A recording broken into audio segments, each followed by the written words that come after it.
Okay, from numerical point of view, let's discuss potential due to a system of charges. So, what I mean to say is that, suppose there is a system comprising of many point static charges. Suppose it is Q1, this is Q2, this is Q3, this is Qy, and this is Qn. And this is the point where the net potential is to be determined due to these individual charges. Suppose the distance of Q1 from point P is R1, this is R2, this is R3, this can be considered to be Ri, and this can be considered to be Rn. So, the net potential at point P due to all these charges would be given by the addition of the potentials at point P due to the individual charges. Algebraic addition, because potential difference is a scalar quantity. So it will be V1 plus V2 plus V3 and so on. So we are aware of the formula, potential due to a source charge kq by r. So it will be k, that is 1 over 4 pi epsilon. Q1, its distance from point P is r1. Similarly, it will be q2 over 4 pi epsilon r2 and so on.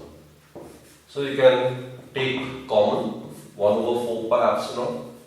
So in bracket we will be left with q1 by r1 plus q2 by r2 plus q3 by r3 and so on. You can make use of summation as well. So it can be written in this particular manner as well. Summation I is equal to 1 to n qi divided by ri. So this is the expression for the potential at a point due to a system of charges. So I am mentioning it time and again, potential is a scalar quantity. So while solving numericals, we have to make use of simply the laws of algebraic addition. While solving vector quantities, we need to make use of laws of vector addition. So let's discuss some basic numericals. Let us assume 8 charges, each of magnitude q, all of like charges, say plus q, to be placed at the corners of a cube. So we need to find out the electric potential at the center of the cube. So for that, what to do is, let's draw the diagram. This is the cube, say of side A. This is a cube of side A, and there are 8 corners. All are like charges, all having same magnitude. They are placed at the 8 corners. Now our objective is to find out the potential at the center. Now look, the distance of each of the charges placed at the corner from the center would be same. This is the center, so its distance from each of the corner would be same. Say it is r. So the magnitude of each of the charges is same. So potential at the center would be given by V1 plus V2 plus V3 and so on. Now the magnitude of the potential is kq by r. All the charges are of same magnitude. Their distance from this observation point are equal, so they all are equal. So it can be given as there are 8 charges, so it will become 8 times V. So therefore, it will be equal to kq by r, that is 1 over 4 pi epsilon q. Each of the charges is having magnitude of q. Distance is r. R is not given in the quotient. A is given. A is the side of the cube. So we need to express R in terms of A. Now look, this is center. The distance of the center from any corner of the cube would be half of its diagonal. So R would be equal to half of the diagonal of the cube. And diagonal of the cube is root 3 into side. So R would be equal to root 3 by 2A. Therefore, substitute this value over here. So V net, we get 8q divided by 4 pi epsilon. In place of r, we can write root 3a into 2. Therefore, V net is equal to 16 k q divided by root 3a. Obviously, small letter k, it is 1 over 4 pi epsilon. So this was a very simple question. Let's discuss some other questions as well. For that, we can consider the case of an equilateral triangle. Let's consider the case of an equilateral triangle. This is the equilateral triangle, and suppose charge of plus q, minus q and plus q are placed over here, and there is an equilateral triangle of side A.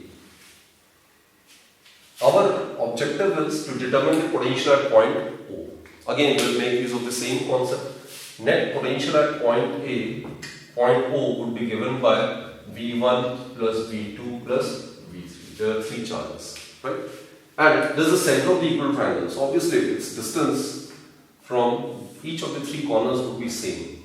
Let's say R. Again, R needs to be expressed in terms of A. So V1,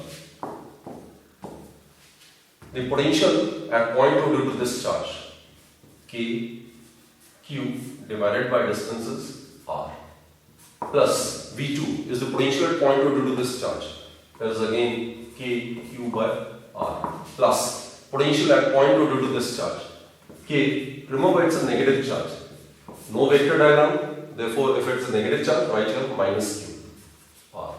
So this get cancelled, we'll be left with K, Q by R, which is 1 over 4 pi epsilon Q by R. Even if you write the answer in terms of K, it's absolutely okay. But here you need to convert R in terms of A. So for that, again, basic mathematics will be used. You are aware, center of the triangle is known as centroid. It divides the median in the ratio 2:1. So this distance is 2/3 of the height of the equilateral triangle. This is 2 part, this is 1 part. So this distance would be 2/3 of the total height of the equilateral triangle. So R would be equal to 2/3 of the height of the equilateral triangle. And height of the equilateral triangle is √3 by 2 into side. So 2 get cancelled. So R would be equal to √3 by 3A. This is the distance of the center of the equilateral triangle from each of its corners. So let's substitute the value of R over here. We get net potential. It would be equal to Q 4 pi epsilon. In place of R, we'll write √3A, and over here 3. So this is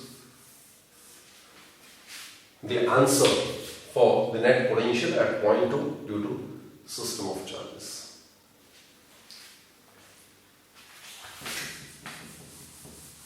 We can consider another very simple numerical as well. Let's consider the case of an infinite charge distribution.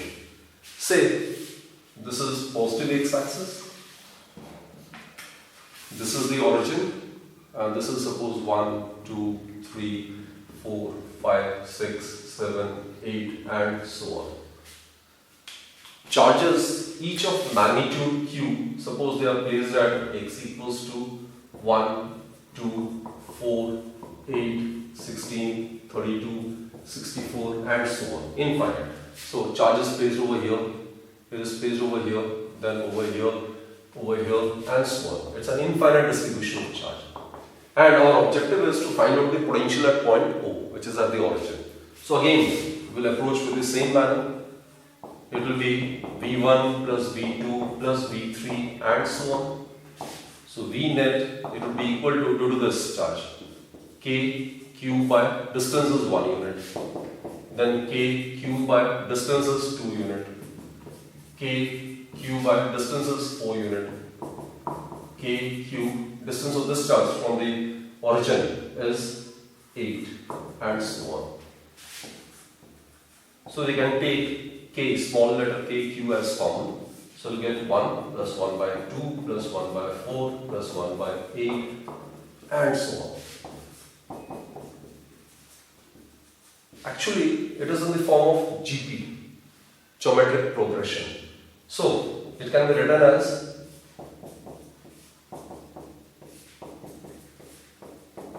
1 by 2 q. So basically it's in the form AR, this is the second term, third term is AR square, fourth term is AR cube. This is a geometrical progression, right? A, that's the first term. R is the common ratio. R is the common ratio. And sum to infinity of a GP is A divided by 1 minus R. This is the formula. So A over here, the first term is 1 and the common ratio is half. So it will be 1 minus half. So it will be equal to 2. So the numerical value of this term inside the bracket is 2. Therefore, we will get twice K. It may be written as 2Q divided by 1, 4 pi epsilon. So this is another very interesting case of infinite charge